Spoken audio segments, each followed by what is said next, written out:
Hello everyone, welcome again to my channel. आज की मैं इस वीडियो में आपके पास एक बहुत ही प्यारा सा टॉपिक लेकर के आई हूँ। एक्चुअली ह्यूमन इवोल्यूशन के बारे में आज हम बात करेंगे और ये एक ऐसा टॉपिक रहने वाला है जहाँ पे मैं आपको पूरी डिटेल में बताऊँगी कि जो ह्यूमन है उन्होंने किस तरीके से इवॉल्व किया था। तो इवोल्यूशन का एक बहुत ही ब्रिलियंट टॉपिक ये रहने वाला है और आप इस पूरी वीडियो में जो भी मैं आपको समझाने जा रही हूँ, ये पूरी वीडियो को अगर आप एक बार देख लेते हो स्टार्टिंग से लेकर के एंडिंग तक, तो आपको इजीली समझ में आ जाएगा कि हमने किस तरीके से इवॉल्व किया है। इवोल्यूशन इज़ बेसिकली वर्ड जब आप सिंपल से कॉम्प्लेक्स की तरफ जा रहे हो, और सेम चीज़ हमारे साथ भी हुई है। तो ह्यूमन इवोल्यूशन आपका जो टॉपिक है इवोल्यूशन वाले चैप्टर से बिलोंग करता है। ये सिर्फ नीट वाले बच्चों के लिए ही ज़रूरी नहीं है कि आप इसको टॉपिक को पढ़ो, उनके लिए तो डेफिनेटली है ही काम का, लेकिन जो बच्चे पर्पज़ जिनका ये है कि उनको सिर्फ नॉलेज लेनी है, उनके लिए भी इंपॉर्टेंट है और बहुत सारे कॉम्पिटिटिव एग्जाम में भी पूछ लेते हैं। And second cheese, human evolution जो टॉपिक है, एटलीस्ट हमें अपने बारे में पता होना चाहिए कि हमने किस तरीके से इवॉल्व किया है। आपने अपने एंसेस्टर से कहते हुए सुना होगा, जो आपके दादा हैं दादी हैं सबसे सुना होगा कहते हुए कि हमारे जो पूर्वज थे वो चिंपैंजी हुआ करते थे, राइट। तो उस तरीके से किस तरीके से बेसिकली हम इवॉल्व हुए उन चिंपैंजीज़ से, तो आज उसके बारे में हम थोड़ा सा डिस्कशन करने जा रहे हैं। और मैं उम्मीद करती हूँ कि आपको ये लेक्चर अच्छा लगेगा। एंड थोड़ा सा बैकग्राउंड नॉइज़ अगर होता है तो प्लीज़ आप उसके लिए मैं सॉरी बोल रही हूँ। थोड़ा सा बैकग्राउंड नॉइज़ में भी हो सकता है, बट आप उस पर ध्यान मत दीजिएगा। जो आज मैं आपको पढ़ाने जा रही हूँ, आपका मेन फोकस वहाँ पे होना चाहिए। और इसका जो ये जो पूरा चार्ट है मैं आपको टेलीग्राम पे दे दूँगी, तो आप मेरा टेलीग्राम चैनल भी ज्वाइन कर सकते हो। जो लिंक डिस्क्रिप्शन में मैं दूँगी, आप वहाँ जाके इसको ज्वाइन कर सकते हो, राइट। तो चलिए स्टार्ट करते हैं ह्यूमन इवोल्यूशन। देखो, जब बात आती है कि हम अपने पूर्वज जो हमारे हैं वो चिंपैंजी हैं, कुछ लोग मतलब कहने को आपको बंदर चिंपैंजी ऐसे बोल देते हैं ना कि हम वहाँ से इवॉल्व हुए हैं, बट एक्चुअली में चिंपैंजी से हमारा जो इवोल्यूशन है या जो हमारा डीएनए है वो 99.9% सिमिलैरिटी रखता है। आपके पास एक डायग्राम भी है, नीट के बच्चे जो स्टडी कर रहे हैं या फिर जो 11-12 जो 12th में होंगे बच्चे, उन्होंने एक डायग्राम देखा होगा जहाँ पे स्कल को कंपैरिजन किया गया है। अडल्ट चिंपैंजी की स्कल को अडल्ट ह्यूमन की स्कल के साथ कंपेयर किया है, और जो बेबी चिंपैंजी है उसकी स्कल को कंपेयर किया गया है। उसके अलावा जो ह्यूमन की स्कल है उसको कंपेयर किया गया है दोनों के साथ। तो जो सिमिलैरिटी है वो ज़्यादा हमें कहाँ दिखाई देती है? बेबी चिंपैंजी के साथ हमारी सिमिलैरिटी ज़्यादा दिखाई देती है इवोल्यूशन की जब हम बात करते हैं। तो कहीं ना कहीं कॉमन एंसेस्टर जो रहे हैं, जो एप्स हैं उनके कॉमन एंसेस्टर और जो ह्यूमन है उसके कॉमन एंसेस्टर जो रहे हैं, वो हमारे पास क्या होंगे? गिब्बन्स आपने नाम सुना है, औरंगुटान, ये चिंपैंजी, गौरिल्ला, ये सारे आपने जो एप्स हमारे हैं ये सब हमारे एक ही कॉमन एंसेस्टर से बिलोंग करते हैं। चाहे आप एप्स में चिंपैंजी को ले लीजिए, गौरिल्ला को ले लीजिए, औरंगुटान को ले लीजिए, या फिर हम किसको ले सकते हैं, बेसिकली गिब्बन्स को ले लीजिए। ये सारे जो हैं ये आपके एप्स होते हैं। और जो ह्यूमन है, ह्यूमन्स और एप्स जितने भी हैं सबका एक ही कॉमन एंसेस्टर है। तो आज मैं आपको बताऊंगी कि किस तरीके से हम इवॉल्व होते जा रहे हैं। तो चलिए, जब इस चार्ट को हम पढ़ते हैं ह्यूमन इवोल्यूशन को, तो इसका जो स्टार्ट करने का तरीका होता है वो बेसिक से होता है। सबसे पहले हम ये देखेंगे कि ह्यूमन इवोल्यूशन में हमारे पास स्टार्टिंग कहाँ से हुई है? ड्रायोपिथिकस से। What is Dryopithecus? देखो, एक एक करके आपको याद करना है। ड्रायोपिथिकस जो थे वो सबसे पहले कॉमन एंसेस्टर थे, है ना। आई होप आपको विजिबल होगा, ओके। तो मैं थोड़ा थोड़ा समझाऊंगी दिखा के। ड्रायोपिथिकस जो थे, ड्रायोपिथिकस अफ्रीकन्स इनको बोलते हैं। ये हमारे पास एक ऐसी लीनिएज यहाँ से शुरू होगी और ऊपर तक जाएगी। एक एक करके हम इस तरीके से पढ़ते जाएंगे। तो जो ड्रायोपिथिकस अफ्रीकैनस हम इनको बोल देते हैं, इनकी जो स्ट्रक्चर थी, जो इनकी सिमिलैरिटी थी, वो ज़्यादा कैसी थी? एप लाइक थी। मतलब ये ज़्यादातर एप से मिलते थे, ठीक है। और ये 15 मिलियन ईयर अगो पहले की बात है। कौन से इपोक की? मायोसीन इपोक की ये बात की जा रही है। ड्रायोपिथिकस अफ्रीकन्स जो थे, अफ्रीकैनस हम इनको बोलते हैं, ये जो थे ये ज़्यादा एप लाइक थे। मैंने अभी आपको कहा कि एप और ह्यूमन जो है वो सेम एंसेस्टर से इवॉल्व हुए हैं। तो ड्रायोपिथिकस दोनों का सेम एंसेस्टर था, लेकिन अगर इसकी सिमिलैरिटी ज़्यादा देखोगे तो वो किससे है? एप से है। मोर एप लाइक थे। 15 मिलियन ईयर अगो की ये बात है। उससे पहले MYA का मतलब होता है मिलियन ईयर अगो, और मायोसीन इपोक यहाँ पे आता है। अब अगर हम देखें तो इसके ये क्या है? Basically dryopithecus are the common ancestor of apes and man.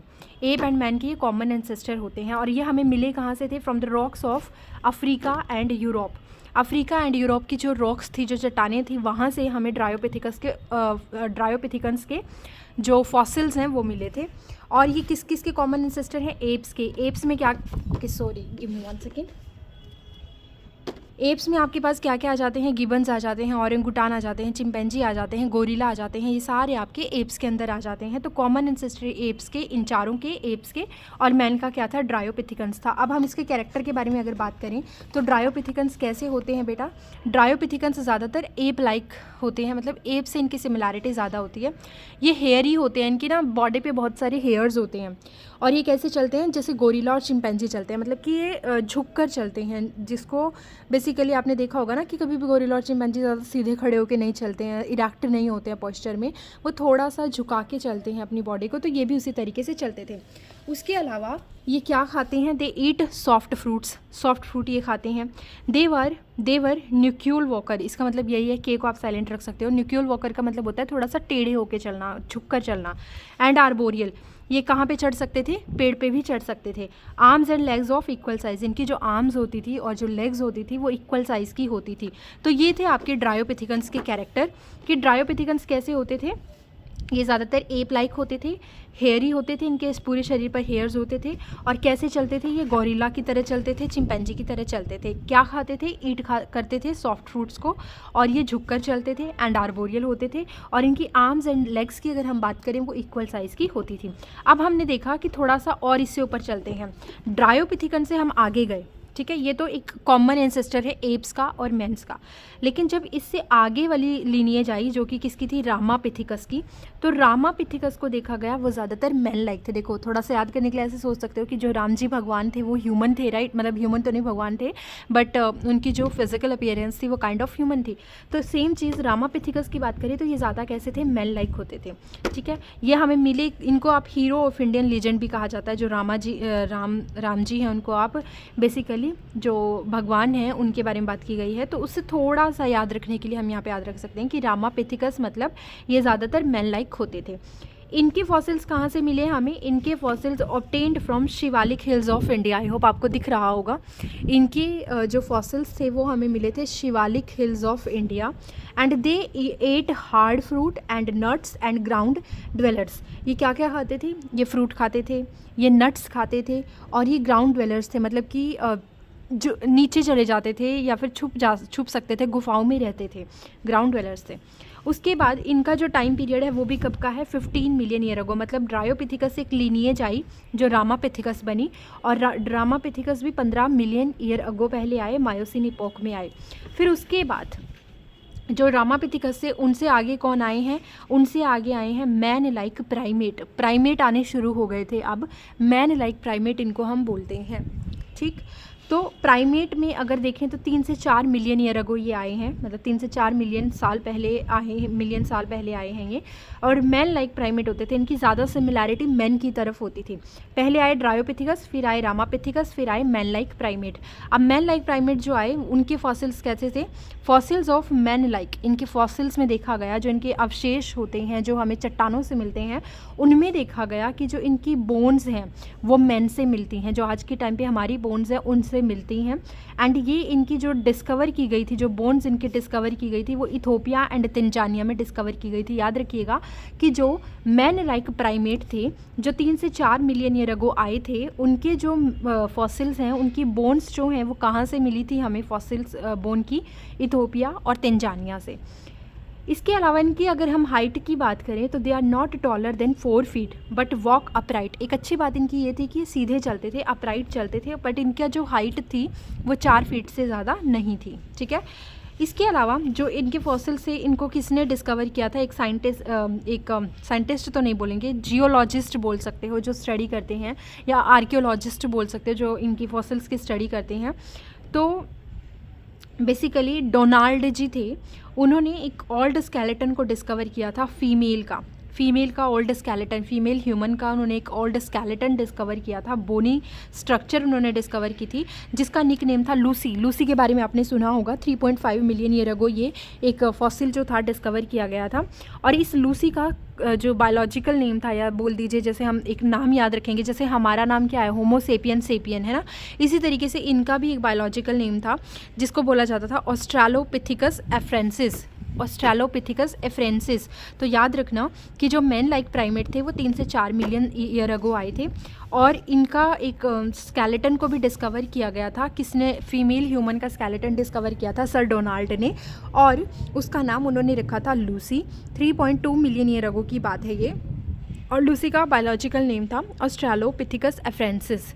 I hope ये समझ में आ गया होगा। अब अगर हम मैन लाइक प्राइमेट की बात करें तो अभी मैंने कहा कि इसके फॉसिल्स को याद रखना कि इसके फॉसिल इथोपिया और तेंजानिया में मिले थे, और इनकी जो हाइट थी वो 4 फीट से ज़्यादा नहीं थी, और ये सीधे चलते थे। ठीक, फिर अब थोड़ा सा और हम आगे गए। अब हम आगे गए मैन लाइक प्राइमेट के बाद हम पहुँचे ऑस्ट्रेलोपिथिकन्स पे। यहाँ से शुरू हो गई थी चीज़ें बदलनी। ऑस्ट्रेलोपिथिकन्स हमें 2 मिलियन ईयर अगो पहले मिले, यानी कि आपको एक तो डेट याद रखनी है, कुछ टाइम याद होना चाहिए, आपको इपोक याद रखना है। जैसे ये मिले थे हमें प्लायोसीन में, और इनकी जो क्रेनियल कैपेसिटी थी वो थी 500 सीसी, यानी इनके जो ब्रेन की कैपेसिटी थी, ब्रेन जो था इनका वो कितना पावरफुल था, उसकी कैपेसिटी थी 500 सीसी, राइट। उससे पहले वाले जितने भी हमने पढ़े उनकी ब्रेन की कैपेसिटी आपको याद नहीं रखनी है, बट इसकी याद रखनी है। ऑस्ट्रेलोपिथिकन से 500 सीसी आना शुरू हो गया था, और यहाँ पे एक खास बात थी कि ये कहाँ पे रहते थे, ये कहाँ पे रहते थे? ये रहते थे ईस्ट अफ्रीका के ग्रासलैंड में, मतलब जो ईस्ट अफ्रीका का एरिया था उसकी ग्रासलैंड में ये रहते थे। ईस्ट अफ्रीका के ग्रासलैंड में ये रहते थे, और इनका पोस्चर कैसा था? इरेक्ट पोस्चर था, मतलब ये सीधे चलते थे। अभी मैंने थोड़ी देर पहले कहा भी था आपको कि जो मैन लाइक प्राइमेट थे वो सीधे चलना शुरू हो गए थे, राइट। तो ये भी कैसे चलते थे? इरेक्ट पोस्चर था, और ये हंट करते थे, शिकार करते थे स्टोन्स के साथ। इनके जो स्टोन के वेपन बने हुए थे उनके साथ इन्होंने शिकार करना शुरू कर दिया था। और एक खास बात इनकी क्या थी कि ये फ्रूट खाते थे, यानी कि हर्बीवोरस थे, मतलब ये नॉन वेजिटेरियन उस टाइम पर नहीं थे। भले ही इन्होंने शिकार करना सीख लिया था, स्टोन वेपन्स इनके पास थे, बट उसके बावजूद दे ओनली एट फ्रूट्स, वो हर्बीवोरस थे। इनकी जो ब्रोज थी, जो आईब्रोज होती हैं वो उठी हुई थी, रिजिस थी, और ऊपर प्रोजेक्टेड ओवर द आइज़, मतलब इनकी जो आइज़ के ऊपर की आईब्रोज होती हैं वो थोड़ी सी बाहर निकली हुई होती थी, मोटी होती थी। ठीक है, आपने कभी डायग्राम में देखा भी होगा, या फिर आप बहुत सारे देखो। ऐसा तो है नहीं कि यूट्यूब पे इसकी पिक्चर्स या इसके कोई कंटेंट अवेलेबल नहीं है, दुनिया भर का कंटेंट अवेलेबल है, राइट। मैं सिर्फ आपको स्टडी के बेस पे बढ़ा रही हूँ, अदरवाइज एनिमेटेड वीडियोस आपको बहुत सारी दिख जाएंगे जहाँ पे आप एक प्रोग्रेसिव इवोल्यूशन देख रहे हो कि किस तरीके से ह्यूमन का हुआ है। तो वही चीज़ है, वहाँ पे आप डायग्राम वगैरह सब देख सकते हो कि इनकी जो आईब्रोज थी ना, आपकी एनसीईआरटी में भी इवन दे रखी होंगी, तो जो इनकी आईब्रोज थी वो बाहर की तरफ निकली हुई थी। अब ऑस्ट्रेलोपिथिकस से खास बात क्या हुई कि इनकी 2 लीनिएज आई। 2 लीनिएज का मतलब क्या है? ऑस्ट्रेलोपिथिकन से ऑस्ट्रेलोपिथिकन्स अफ्रीकैनस बने, जो कि अफ्रीकन एपमैन थे, और उन्होंने ही आगे जाकर के 2 और स्पीसीज़ बनाई जिसका नाम था जीनस तो एक ही ऑस्ट्रेलोपिथिकन्स, लेकिन उससे स्पीसीज़ क्या बनी? ऑस्ट्रेलोपिथिकस रोबस्टस और ऑस्ट्रेलोपिथिकस बोइजाई। याद रखना, ये तो ब्लाइंडली एंड हो गई, इसके बारे में तो पता ही नहीं चला कि ये वाली जो आगे लीनिएज थी वो कहाँ गई। ऑस्ट्रेलोपिथिकस रोबस्टस के बारे में थोड़ी बहुत जानकारी हमें है, बट हमें जो रीज़न जो मेन पढ़ना है वो है ऑस्ट्रेलोपिथिकस अफ्रीकैनस, राइट। तो ये अफ्रीकन एप मैन होते थे, और इनका जो फॉसिल्स था वो रेमंड डॉर्ट ने डिस्कवर किया था। रेमंड डॉर्ट, जैसे अभी मैंने आपको डोनाल्ड के बारे में बताया, सर डोनाल्ड, इसी तरीके से जो इनका फॉसिल्स था वो किसने डिस्कवर किया था? वो डिस्कवर किया था रेमंड डार्ट ने। Fossils from Taung in Africa in Pliocene epoch में टुआंग में अफ्रीका में इनका क्या मिला था? फॉसिल मिला था। और इनकी स्कल जो थी, जो सबसे पहले मिली थी, वो किसकी स्कल मिली थी? वो थी एक 5 to 6 ईयर का एक बेबी बॉय था जिसका नाम था टुआंग, इसीलिए हम बोल देते हैं कि टुआंग इनको सबसे पहले फॉसिल मिला था। And has human as well as ape like character, यानी कि जो अफ्रीकैनस थे, ऑस्ट्रेलोपिथिकस अफ्रीकैनस, इनके पास दोनों के कैरेक्टर होते थे। एक एप के भी कैरेक्टर इनके पास थे और इनके पास ह्यूमन के कैरेक्टर भी थे, राइट। दूसरी चीज़, इनका जो फॉसिल्स था वो रेमंड डॉर्ट ने डिस्कवर किया था। कहाँ पे डिस्कवर किया था? टुआंग में डिस्कवर किया था, क्योंकि अफ्रीका में मिल रहे थे इसलिए इनको अफ्रीकैनस भी बोल दिया जाता था। और प्लायोसिन इपॉक में ये हमें मिले थे, जो कि 2 मिलियन ईयर अगो पहले की बात है। और इनका जो सबसे पहले इनको स्कल डिस्कवर हुआ था वो 5 to 6 ईयर बेबी का था, ओल्ड बेबी का था, जिसका नाम इन्होंने क्या रखा था? टुआंग रखा था। क्लियर? अब ये तो थी बात ऑस्ट्रेलोपिथिकन्स की, लेकिन अब धीरे धीरे आप और आगे चलो। अब क्या हुआ? ऑस्ट्रेलोपिथिकन से फिर हम आगे पहुँचे, जहाँ पे हम पहुँचे वो कौन सा कौन सा वो था, दैट वाज होमो हैबिलिस। ये कैसे थे, ये फर्स्ट ह्यूमन लाइक बीइंग थे। मतलब अब ज़्यादा ना आप ह्यूमन की तरफ जाने लगे हो, अब एप के कैरेक्टर कम होते जा रहे हैं, आप किसकी तरफ जा पहुंच गए हैं, हम ह्यूमन की तरफ पहुंच गए हैं। तो जो ये थे होमो हैबिलिस, ये फर्स्ट ह्यूमन लाइक थे और पैलेस्टियोसीन इपोक में ये हमें मिले थे। और इनकी जो कैपेसिटी थी, cranial capacity, that was 650 to 800 CC. 650 से 800 इनकी क्या होती थी, क्रेनियल कैपेसिटी होती थी, ब्रेन की कैपेसिटी होती थी। अब इनकी खास बात क्या थी, that they were tool maker. अगर ऐसे नहीं दिख रहा तो मैं इसको ऐसे करके दिखा देती हूँ, that they were tool maker. ये टूल्स बनाने लगे थे, हैंडीमैन थे, मतलब अपनी चीज़ें बना लेते थे। एबल थे, स्किलफुल मैन थे, मतलब इनमें स्किल्स डेवलप थी। जैसे ऐसा नहीं था कि ये सिर्फ और सिर्फ हंटिंग करते थे, नहीं, इनके पास बहुत सारे इन्होंने टूल्स बनाने सीख लिए थे और हंटिंग भी करते थे। बट ये हैंडीमैन थे, मतलब बहुत सारी चीज़ें बना लेते थे, स्किलफुल थे। Did not eat meat, again ये भी मीट नहीं खाते थे, यानी कि ये भी हर्बीवोरस ही थे। इससे पहले वाले भी हर्बीवोरस थे ना, ऑस्ट्रेलोपैथिकन्स भी क्या थे, हर्बीवोरस थे, और होमो हैबिलिस भी हर्बीवोरस ही थे। फ्रॉम ईस्ट अफ्रीका, ये हमें कहाँ से मिले थे, ईस्ट अफ्रीका से। ये हमें कहाँ से मिले थे, ये हमें अफ्रीका से मिला था, टुआंग बेबी, और ये भी हमें अफ्रीका से ही मिले थे। इनमें सबसे मेजर डिफरेंस क्या आ गया था कि ब्रेन का साइज़ इंक्रीज़ होने लग गया था। यही तो इवोल्यूशन है, जब आप छोटे से बड़े की तरफ, सिंपल से कॉम्प्लेक्स की तरफ जा रहे होते हो, दैट इज़ इवोल्यूशन। अगर आप प्रोग्रेसिव इवोल्यूशन की बात कर रहे हो, रिट्रोग्रेसिव इवोल्यूशन में आपकी चीज़ें ख़त्म होती हैं, जो पहले होती थी बाद में नहीं होती, उसको हम बोलते हैं रिट्रोग्रेसिव इवोल्यूशन।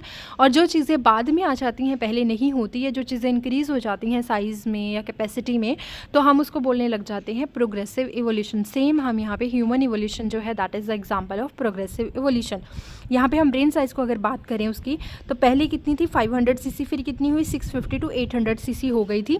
ईस्ट अफ्रीका में मिलते थे, इनका ब्रेन का साइज़ इंक्रीज़ हो गया था। टूल मेकर थे, हैंडीमैन थे, एबल थे, स्किलफुल मैन थे। अब फिर एक और बात आई कि जो होमो हैबिलिस थे, अब वो आगे जाके किस में कन्वर्ट हुए, या किस में कौन सी नई स्पीसीज़ बनी इनसे इवोल्यूशन में, ये बनी होमो इरेक्टस, जिसको हम क्या बोलते हैं, इरेक्ट मैन, यानी कि ये सीधे चलने लग गए थे। इनको बोला जाता है होमो इरेक्टस और इरेक्ट मैन। कितने साल पहले, 1.5 मिलियन ईयर अगो की ये बात है। पैलेस्टियोसीन के मिडल में हम पहुंच गए थे, पैलेस्टियोसीन मिडल, तो वहाँ से हमने ये बात शुरू की थी। और इनका जो ब्रेन कैपेसिटी था, दैट वाज 900 सीसी। तो है ना अच्छी बात, आप धीरे धीरे देख रहे हो ब्रेन का साइज़ बढ़ रहा है। सेम चीज़ हो रही थी 900 सीसी की। जब हम बात करते हैं तो इनका क्या था, ब्रेन का जो साइज़ था या जो ब्रेन की कैपेसिटी थी, दैट वाज 900 सीसी। मतलब अब आप और ज़्यादा इंटेलिजेंट होने लगे थे। अब इनकी खास बातें क्या थी, पहले तो हम ये देखते हैं कि इससे क्या क्या स्पीसीज़ बनी और क्या क्या आए। तो जो होमो इरेक्टस थे, ठीक है, होमो इरेक्टस 1.5 मिलियन ईयर अगो जब आए, तो इनका 900 ब्रेन का सीसी था। तो उससे आपको कुछ चीज़ें मिली, जैसे कि हमें मिले जावा मैन। 1891 में, 1891 में जावा मैन जो थे वो हमें मिले थे। इसको आप क्या बोलते हो, पिथिकैंथोट्रोपस भी हम इनको बोलते हैं। इनकी जो हाइट थी, that was 1.65 centimetre to 1.75 centimetre tall होती थी, ठीक है, यानी कि मीटर की बात की जा रही है यहाँ पे। तो ये इतनी टॉल होती थी। और पिथिकैंथोट्रोपस जो थे वो फायर का यूज़ करने लगे थे, मतलब इनको आग चलानी आ गई थी कि आग को कैसे बनाते हैं। उसके बाद पिकिंग मैन जो थे, जो होमो इरेक्टस से ही निकले हैं, पिकिंग मैन, इनको आप सिएंथ्रोपस भी बोलते थे, और ये चाइना में हमें मिले थे।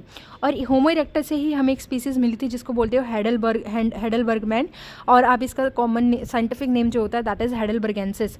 तो जो होमो इरेक्टस थे उससे हमें 3 आगे जा कर के जो डाइवर्जेंस है वो मिले थे। हम नहीं जानते इनका आगे जाकर के क्या हुआ, ये ब्लाइंडली एंड हुए या क्या रहा, बट हमें जो याद रखना है वो ये याद रखना है कि होमो इरेक्टस से हमें 1891 में जावा मैन मिला था, जिसका साइंटिफिक नेम था पिथिकैंथोट्रोपस, और इन्होंने फायर को यूज़ करना सीख लिया था, ठीक है।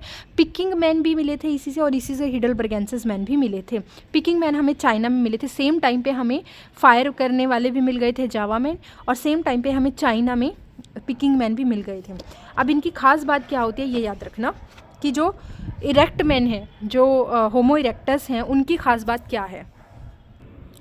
तो जो होमो इरेक्टस थे, इनका पोस्चर कैसा होता था, इनका पोस्चर इरेक्ट होता था, और इनका जो होता था, जो लाइन होती थी वो बाहर की तरफ, जो था इनका जबड़ा जो था वो बाहर की तरफ निकला रहता था, प्रोट्रूडिंग जो होता था, प्रोजेक्टिंग बोरिजिस थी।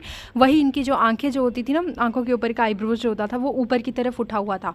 इनको सबसे पहले इनके फॉसिल कहाँ डिस्कवर किए गए थे? जावा में डिस्कवर किए गए थे। कब डिस्कवर किए गए थे? 1891 में डिस्कवर किए गए थे। अब यहाँ से ये वो स्पीसीज़ थी जो मीट खाने लग गई थी, एट मीट। इन्होंने मीट को खाना शुरू कर दिया था। और यहाँ तक कि मैंने अभी बताया कि जो जावा मैन थे वो फायर का यूज़ भी करने लगे थे। ये यूज़ करते थे किस किस का? स्टोन का एंड बोन के टूल्स का। बोन जो होती है उसको यूज़ करने लगे थे और स्टोन को भी यूज़ करते थे। इनके कैनाइन्स आ गए थे, दांतों में जो हमारे कैनाइन होते हैं, इंसिजर होते हैं, प्रीमोलर, मोलर, है ना, ये सब आपने सुना होगा। तो इनके जो कैनाइन्स थे स्मॉल थे और जो मोलर टीथ होते थे ये लार्ज थे साइज़ में। तो बेसिकली याद रखना कि इरेक्टस में सबसे खास बात क्या थी कि वो इरेक्ट पोस्चर रखने लगे थे। उनका जो था वो बाहर की तरफ निकला हुआ था और उनकी जो आई रिजेस होती थी वो भी बाहर की तरफ निकली रहती थी। इनका जो फॉसिल था वो डिस्कवर किया गया था जावा में 1891 में और ये मीट खाने लगे थे। इन्होंने फायर का यूज़ करना भी शुरू कर दिया था। ये स्टोन और बोन के टूल यूज़ करते थे और इनके केनाइन छोटे होते थे, लार्ज मोलर टीथ होता था। क्लियर? अब होमो इरेक्टस जिनकी ब्रेन की कैपेसिटी 900 सीसी थी, उससे आगे हम पहुँचे, उससे आगे हम निकले तो हमने देखा कि अनदर स्पीसीज़ आई जो आज से करीबन जो ये कितने टाइम पहले आई थी? 1.5 मिलियन ईयर अगो। तो ये करीबन हमारे 40,000 साल पहले की बातें हैं जब ये होमो सेपियंस निएंडरथलेंसिस में कन्वर्ट हो गए थे। यानी कि इससे जो आगे वाली स्पीसीज़ आई थी दैट वाज होमो सेपियंस निएंडरथलेंसिस, जिनको निएंडरथल मैन भी कहा जाता है। इनकी ब्रेन की कैपेसिटी होती थी 1400 सीसी। याद रखिएगा, इनकी ब्रेन की कैपेसिटी होती थी 1400 सीसी। इनकी बहुत अच्छी बातें थी। सबसे पहले देखते हैं कि क्या यूज़ करते थे, कहाँ रहते थे, है ना। तो देखो, ये सबसे पहले हमें कहाँ मिले थे? ईस्ट और सेंट्रल एशिया के पास में ये हमें मिले थे। इनको केव ड्वेलर्स कहा जाता था, मतलब ये गुफाओं में ही रहते थे। इनकी लो ब्रोज थी, मतलब आइज़ जो थी उनकी रिजेस ऊपर की तरफ उठी हुई नहीं थी। एंड अच्छी बात ये थी कि ये सीधे चलते थे, वॉक अपराइट। एंड प्रोग्नेथस फेस था, मतलब इनका जो जबड़ा होता है वो एक्सिस से थोड़ा सा बाहर की तरफ निकला हुआ था। दे बरीड देयर डेड। इनकी खास बात ये थी कि इनको स्पिरिचुअलिटी में भी थोड़ा सा ध्यान लगने लगा था इनका, और ये थोड़ी सी कल्चरल वैल्यूज़ रखते थे। इनका मानना था कि अगर कोई इंसान अपना जन्म जो है कंप्लीट करके यहाँ पे अपनी जगह छोड़ के जा चुका है तो आप उसकी जो डेड बॉडी है उसको बरी कर दो, उसको दबा दो। तो ये बरीड करने लग गए थे जो इनके प्रियजन होते थे उनको। एंड दे वर ओमनीवोरस, मतलब ये सब खा लेते थे। ये हर्बीवोरस भी थे, ये नॉन वेजिटेरियन भी थे, ये वेजिटेरियन भी थे। एंड कैनाबलिज्म भी ये शो करते हो। What is the cannibalism? Actually जब आप ऐसी स्पीसीज़ में रह रहे हो, ऐसी जगह पर रह रहे हो, या कोई भी ऐसी सिचुएशन है जब अपनी ही स्पीसीज़ को आप फीड करने लग जाते हो तो उसको हम कैनाबलिज्म बोल देते हैं। तो कई बार क्या होता था कि जब इनके पास खाने की कमी होती थी या फिर कई बार किसी और रीज़न से भी ये क्या करते थे, अपनी ही स्पीसीज़ को, यानी ये ह्यूमन निएंडरथल जो थे ये निएंडरथल को ही खाने लग जाते थे। तो इसको बोलते हैं कि ये ओमनीवोरस से और कैनाबलिज्म को ये शो करते थे। एंड इसके अलावा ये अपने आप को प्रोटेक्ट भी करते थे। कैसे? अपनी बॉडी को हाइड करके, मतलब कहीं ना कहीं इन्होंने एक तरीके से अपनी बॉडी पे कपड़े तो नहीं बोलेंगे, कुछ पेड़ पौधे जो होते हैं उनको लगाना शुरू कर दिया था ताकि अपनी बॉडी को हाइड कर सके गर्मी से, सर्दी से, बारिश से। इन सब से बचाने के लिए इन्होंने खुद को क्या करना शुरू कर दिया था? हाइड करना शुरू कर दिया था। मतलब इनके अंदर थोड़ा सा सोशल होने की एबिलिटी आ गई थी और इन्होंने कल्चरल वैल्यूज़ सीख ली थी। तो होमो निएंडरथल मैन की ब्रेन कैपेसिटी के बेस पे देखा जाता है कि ये काफ़ी समझदार थे। ठीक है। इसके अलावा इनका जो टाइम पीरियड देखा जाता है वो 1 लाख से 40,000 साल पहले का देखा जाता है कि इतने टाइम पहले ये इवॉल्व हुए थे। और इनको हम बोल सकते हैं कि लेट पैलेस्टियोसीन इपॉक में इवॉल्व हुए थे। ये मिडल पैलेस्टियोसीन थी और ये लेट पैलेस्टियोसीन इपॉक थी। उसके बाद हमारे नेक्स्ट आए जिनको हम बोलते हैं होमो सेपियंस फोसालिस। होमो सेपियंस फोसालिस जो थे इनको क्रो मैग्नोन मैन भी बोला जाता है और इनकी ब्रेन की कैपेसिटी अच्छी खासी थी। 1650 सीसी इनकी ब्रेन की कैपेसिटी होती थी और ये आज से 34,000 साल पहले देखे गए थे। कहाँ मिले थे ये? अफ्रीका में। हमें लगता है ऐसा कि ये अफ्रीका में पैदा हुए थे, या अफ्रीका में इनकी स्पीसीज़ बनी थी। और इनके जो आज के टाइम में जो हम हैं, जो वी आर होमो सेपियंस, तो हमारे एग्जैक्टली एंसेस्टर कौन माने जाते हैं? होमो सेपियंस फोसालिस, क्योंकि हम इन्हीं से निकल के आए थे। तो हमारे रिसेंट एंसेस्टर कौन है टुडेज़ मैन का? कौन है रिसेंट एंसेस्टर? होमो सेपियंस फोसालिस। क्रो मैग्नोन मैन भी इनको बोला जाता है। अब इनके अंदर खास बात क्या थी कि ये केव को पेंटिंग्स करने लग गए थे, इनको गुफाओं को पेंट करने की अकल आ गई थी एक्चुअली ना। अब ये दिमाग से थोड़े शातिर होने लगे थे, तो इनमें पेंटिंग्स बना लेते थे ये। इसके अलावा ये इसके अलावा ये आर्ट वगैरह कर लेते थे, इनको कलाकारी करनी आ गई थी। कल्चरल वैल्यूज़ भी ये सीख गए थे, कोई पारंपरिक चीज़ें होती हैं उनको करने लग गए थे। काफ़ी इंटेलिजेंट थे और ओमनीवरस थे। अगेन ये सब कुछ खा लेते थे, इनके नखरे नहीं थे, इनका जो मन करता था ये खा लेते थे। उसके अलावा स्किन की क्लॉथ बनाने लग गए थे। अब ये चमड़ी, जो जानवर होते हैं उनको मार के उनकी चमड़ी को यूज़ करके अपने कपड़े बनाने लगे थे। उससे पहले वाले कैसे बना रहे थे, वो थोड़ा पेड़ पौधों का यूज़ करके, पत्तों का यूज़ करके, है ना। आपने देखा भी होगा, आदिवासी आज के टाइम में भी यूज़ करते हैं। उसके अलावा इनका जो फेस था वो कैसा था, ऑर्थोगनेथस था, और स्ट्रॉन्ग जो था, और केव ड्वेलर्स था। ये जो गुफाएं होती हैं उनके अंदर रहते थे और इनके जो काफ़ी पावरफुल होते थे, ये ओमनीवोरस हुआ करते थे। तो इसके बाद अब जो आज के टाइम में, ये 34,000 साल पहले की बात है, फिर इनसे निकल के आए होमो सेपियन जो आज हम हैं, जिनको टुडे मैन बोला जाता है, जिनको लिविंग मॉडर्न मैन बोला जाता है। हमारी जो ब्रेन की कैपेसिटी है वो 1450 सीसी है, और होलोसीन इपोक अभी चल रहा है। तो उसमें जो निकल के सामने आए 75,000 साल पहले, या फिर बोल सकते हो आज से 10,000 साल पहले जो निकल के आए आइस एज में, उनको बोला जाता है होमो सेपियंस, ठीक है। और ये हमें मिले कहाँ थे, ये हमें मिले थे मेडिटेरेनियन सी जो है वहाँ पे, और कैस्पियन सी के पास ये जो इनका जो फॉसिल्स हैं वो मिले थे, या फिर ऐसे बोल सकते हो पता चला था वहाँ से कि ये ह्यूमन जो है वहाँ से इवॉल्व हुए हैं। जो होमो सेपियंस है वो वहाँ से इवॉल्व हुए हैं। इनके पास खास बात क्या है कि बैकबोन्स है, वर्टिब्रेट है, हम वर्टिब्रेट्स हैं, और वर्टिब्रेट्स में हमारी जो रीढ़ की हड्डी है उसमें 4 कर्व हैं। देखो 4 कर्व होने का मतलब क्या है कि अगर आपके पास 4 कर्व नहीं होंगी तो आप सीधे नहीं चल सकते। 4 कर्व ही होती हैं, जिसकी वजह लंबर कर्व हो गई, है ना, इस तरीके से थोरेसिक कर्व हो गई। तो ये जो कर्व हैं इन्हीं की वजह से हम सीधे चल पाते हैं। तो बैकबोन्स विद 4 कर्व्स हैं। कल्टीवेट द प्लांट्स, ये प्लांट को कल्टीवेट करने लगे थे, हमने प्लांट को उगाना शुरू कर दिया था। एंड हम डोमेस्टिकेट करने लग गए थे एनिमल्स को, हमने कुत्ते पालना शुरू कर दिया, गायें भैंस बकरी ये सब हमने पालने शुरू कर दिए। और हमारे पास कला भी है, कल्चर भी है, कला भी है, हम सांस्कृतिक चीज़ों को भी जानते हैं और हमारे पास कलाकारी भी है। तो हम मिले कहाँ पे, हम एक्चुअली मिले मेडिटेरियन सी और कैस्पियन सी से। हमारे पास खास बात क्या है, 4 कर्व्स हैं, और कल्टीवेट करना सीख गए हैं प्लांट्स को, और हमने एनिमल्स को डोमेस्टिकेट करना शुरू कर दिया है। And we have cultural values, right. कब मिले हम मिले 75,000 से लेकर के 10,000 ईयर्स अगो। उस टाइम पे आइस एज होती थी। अब कुछ खास बातें हैं इसके बारे में कि प्री हिस्टोरिक जो ओरिजिन है मैन का, origin of man occur in central Asia, China, Java and India. ऐसा माना जाता है कि जो ह्यूमन है उसका पूरा, मैंने जो इवोल्यूशन अभी पढ़ाया तो उसके अकॉर्डिंग मैन का जो इवोल्यूशन है वो सेंट्रल एशिया में हुआ, चाइना में हुआ, जावा में हुआ, हमने जावा मैन की बात भी की थी, और इंडिया में हुआ, राइट। अब कुछ इसके बारे में देखने को भी मिलता है कि pre historic cave art develop जो है वो 18,000 ईयर्स अगो हुई थी, यानी कि 18,000 साल पहले की एक आर्ट हमें मिली है। तो वहाँ से माना जाता है, गुफा के ऊपर मिली है, तो वहाँ से हमें माना जाता है कि हमने उस टाइम पे ही आर्ट को डेवलप कर लिया था।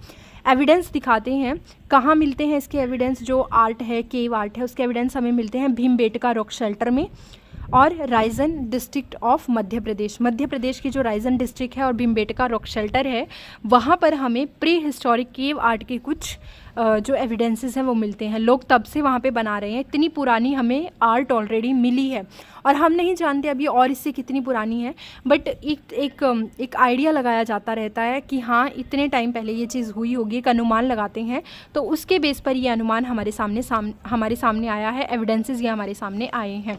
तो ये था पूरा का पूरा ह्यूमन इवोल्यूशन। आई होप आपको समझ में आया होगा। मैं फटाफट से एक बार हल्का सा रिकैप दे देती हूँ, जो खास बातें हैं उनके बारे में डिस्कस कर लेते हैं। जैसे कि सबसे पहले ड्रायोपिथिकस, जो दोनों का कैरेक्टर लगते थे, लेकिन ज़्यादा कैरेक्टर किसका रखते थे, एप का। उसके बाद आए रामापिथिकस, जो ज़्यादा कैरेक्टर किसका रखते थे, ह्यूमन का। रामापिथिकस से आए मैन लाइक प्राइमेट के बाद आए ऑस्ट्रेलोपिथिकन्स के बाद आए होमो हर्बैलिस, जो कि फर्स्ट ह्यूमन लाइक थे।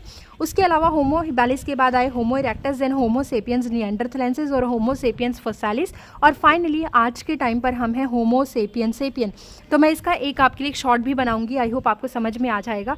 तो चलिए मिलते हैं नेक्स्ट वीडियो में। इसका जो पूरा टेलीग्राम पे मैं आपको ये चार्ट अवेलेबल करा दूंगी। आई होप आपको चीज़ें समझ में आई होंगी। Thank you, this video will be very helpful to you. तो प्लीज़ एक बार इसको थोड़ा सा सीरियस होकर देखिएगा। थैंक यू, मिलते हैं नेक्स्ट वीडियो में। बाय।